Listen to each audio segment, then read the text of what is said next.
I would like to welcome you to the very first Flora Unit 35 Athletic Handbook meeting. We've decided to try doing this online as opposed to meeting in the auditorium towards the end of summer when your schedule and your life is hectic, and taking one more night out of your evenings away from your family is something that we are hoping to alleviate by doing this. So what this will entail is much like what we do when we meet together, and I will go over the highlights of our athletic handbook. This will not be an in-depth, detailed covering of the handbook. You will have access to it. There are forms in it that I'm going to go over momentarily that you'll need to complete and sign and return to the school in which your student athlete participates sports in. But tonight it's about finding out what the district philosophy and expectations are for the student athlete and for the parent. If you have not already picked up an athletic handbook, it will look something like this.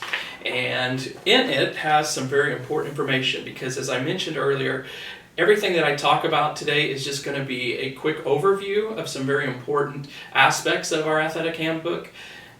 The handbook itself goes into great detail, and it is the responsibility of the parent and the student athlete to be very aware of what is in this handbook. A couple of forms that are in this that you'll need to look over and complete and return back to the school in which your student athlete is participating sports in, whether it's the high school or junior high. The first one is a blue sheet, front and back.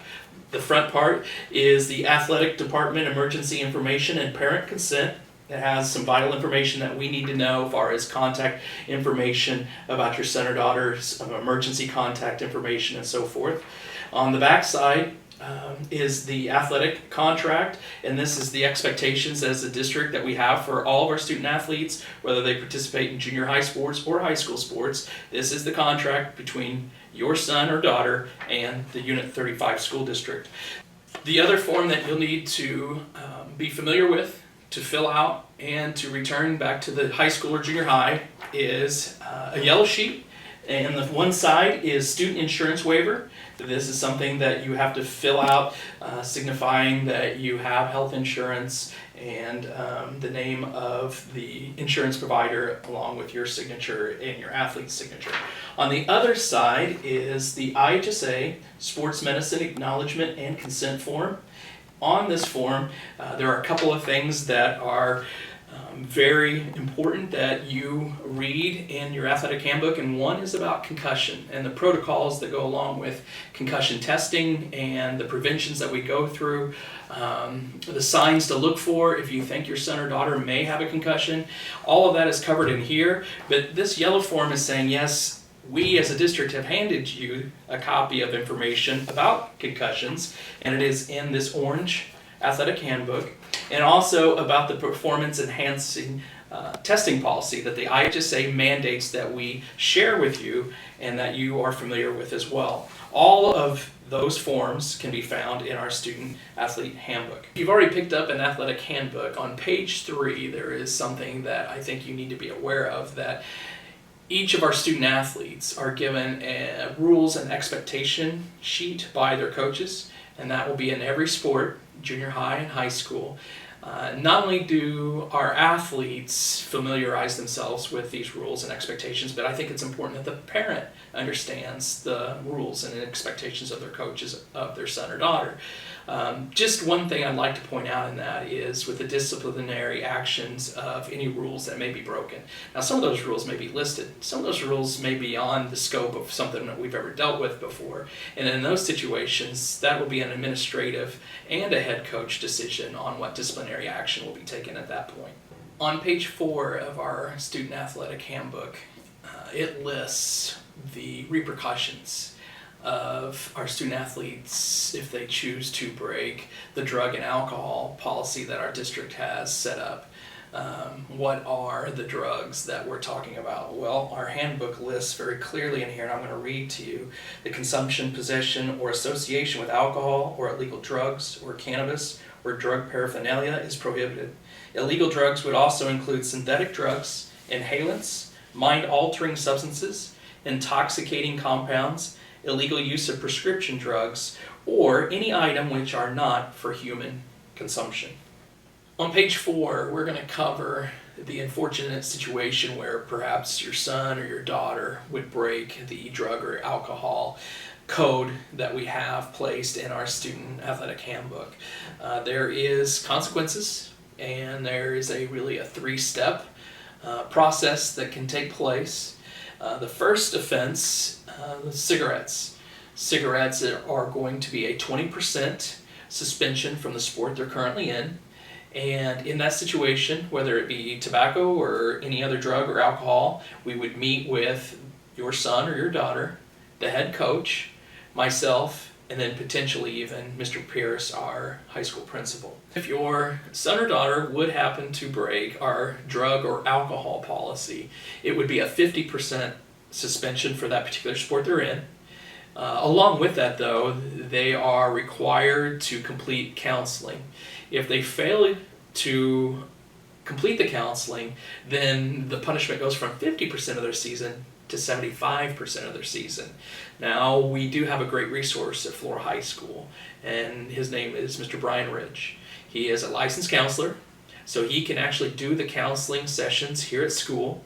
But the very first session, whether it's with Mr. Ridge or if you choose to do counseling outside of Flora High School, that first session needs to have a parent, at least one parent or legal guardian there present during that first session.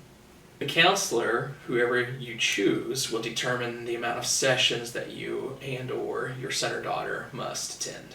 Second offense, once again you meet with the head coach, myself, the athletic director, and possibly addition to that would be Mr. Pierce, our principal. If it's tobacco, it's going to be 50% of the season. Second offense, drugs and alcohol, is 365 days, plus we once again require counseling, just like we did with the first offense. Third offense will also be 365 days, and they would be held to conditions set forth by the head coach and the administration in order for them to be allowed back onto his or her team. All penalties can carry over to the next sport. And what I mean by that is, let's say that your son or daughter breaks a drug or alcohol policy that we have, and they are suspended for 50% of their season, and there are 4 basketball games left in the year. Well, those 4 games are not going to meet the criteria that your son or daughter would have to meet in order to serve their punishment. So that punishment would carry over to the next sports season. If they play a sport in the spring, it would carry over to baseball or softball or boys tennis or track. And we would do that proportionally based on how many games that season has set. The final part of the drugs and alcohol policy that I want to speak about is association. That rule comes into play if your son or daughter goes somewhere where there is alcohol being used or drugs being used, and they remain at that place, that venue, then they are subject to the same penalty as someone that is using. Our recommendation is, if you are in that situation, that you quickly remove yourself from that situation by calling, if you don't have your license, by calling your parents or someone to come get you and remove you from that particular situation. Now I want to talk to you about a random drug testing policy. What we do here at Flora High School, and have for several years now, is we have been working in conjunction with Clay County Hospital. They are a provider of services where they come into our school, and it varies how many times we do this per month, but we have a computer-generated system that selects numbers that are attached to any student at Flora High School, freshman through senior, that are playing in any sport or even drive a car and park on our facilities. They have a number attached to their name.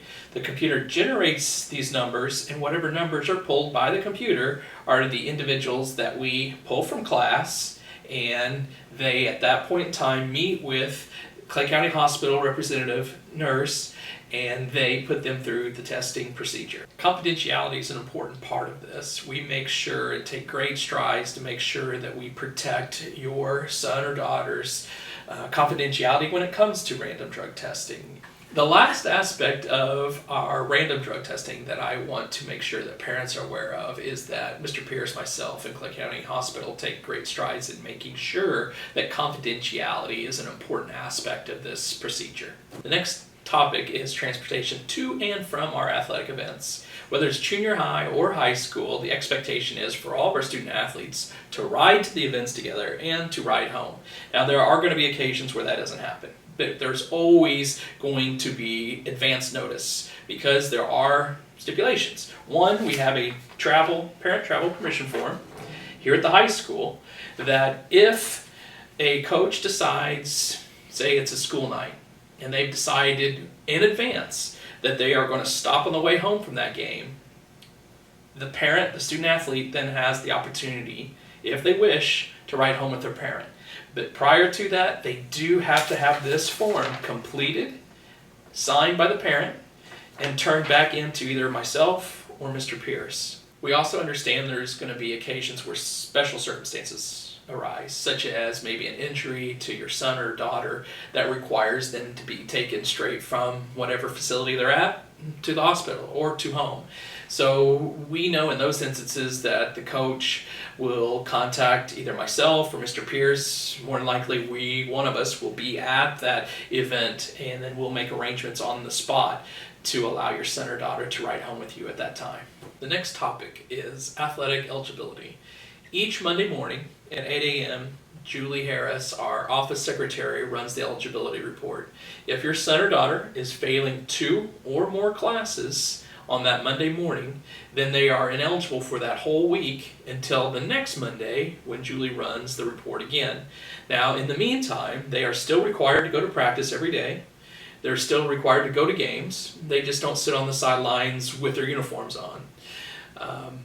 Also, they can use the practice time as a way of receiving tutoring, doing homework, but they are still required to be there with their team. Any student that is ineligible for 3 weeks, and that doesn't mean consecutive, it can be consecutive or spread out during that season, then they're ineligible for the rest of that season. They're more than able to go out for another sport the next season. They're even able to go out for that same sport the next year, but as far as that season goes, they would be ineligible for the rest of that sports season. The last part of the academic eligibility is if your son or daughter is failing 2 or more classes at the end of a semester, that would make them ineligible for any extracurricular sports for the next semester. So we'll say, for instance, in the spring, they finish the school year with 2 Fs on their transcript.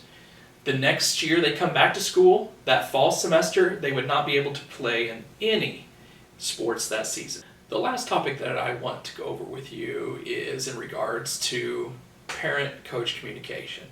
There are appropriate times that you can communicate with a coach, and there are some most inappropriate times to communicate with a coach. For instance, right before practice, during practice, at the end of practice, or right before a game, during a game, or after a game are very inappropriate times to have any kind of dialogue with a coach, whether it be a head coach or an assistant coach.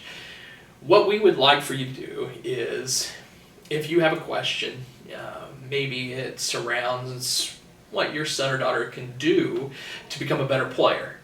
Well, the best way to handle that is to contact me and set up an appointment. And at that point in time, you, myself, the head coach can all sit down and we can discuss that. Now, the one thing that we never discuss, whether it's before, during, or after a game or practice, is playing time. There's never a point in time that as a district we think that is a healthy conversation to have. Our coaches have a very difficult challenge. They have to do what they feel is right and what is best for the team as a whole. And some of those teams may have 15, 20, 30, even like football, 45 kids on that squad that head coach and those assistant coaches have to do what they think is best for the whole. You as a parent, being a good parent, you want what's best for your child, and I understand that. But the important part that you and I and the coaches need to understand is sports is not about the individual, it's about the whole. And our coaches have to delineate what they believe is in the best interest of the whole. So playing time is just not something that our district thinks is something that we need to discuss or will discuss. Coaching is becoming more and more difficult every day. It's becoming more and more difficult to find coaches. It's becoming more and more difficult to find officials. And a large part of that is because of the abuse that parents, fans, spectators, rain down on our coaches and officials. And that's just not Flora High School, that's nationwide. So we as a district believe we need to do everything that we can to support our coaches who they believe that they want to do whatever they can to make your son or your daughter the best athlete, the best player that they possibly can be. But the bigger picture is this: they want to make them the best person they can be in life. We believe that sports parallels a lot of later in life experiences, whether it be teamwork or commitment or just problem solving, how to come together as a group to solve one objective. And our objective is each and every night we take the floor. So do everything we can to get the victory. But we also know there's valuable lessons that we can learn as individuals and as a team in losses. So we want to leave it up to our coaches to teach those lessons to our players and our athletes. Now, the one exception to contacting a coach is if there is a health, whether it be mental or physical issue with your son or daughter that needs to be brought to the attention of the head coach, then by all means, I want you to contact that coach and let them know the situation. In closing, Flora High School has had a long tradition of successful programs, and it is our responsibility, athletic director, head coaches, coaching staff, parents, players, to do everything that we can to continue to build on that rich tradition. If you ever have a question or a concern, contact me directly at 662-8316. I'd be more than happy to sit down with you and discuss whatever concerns you may have. And once again, go Wolves, go Wolf Gals.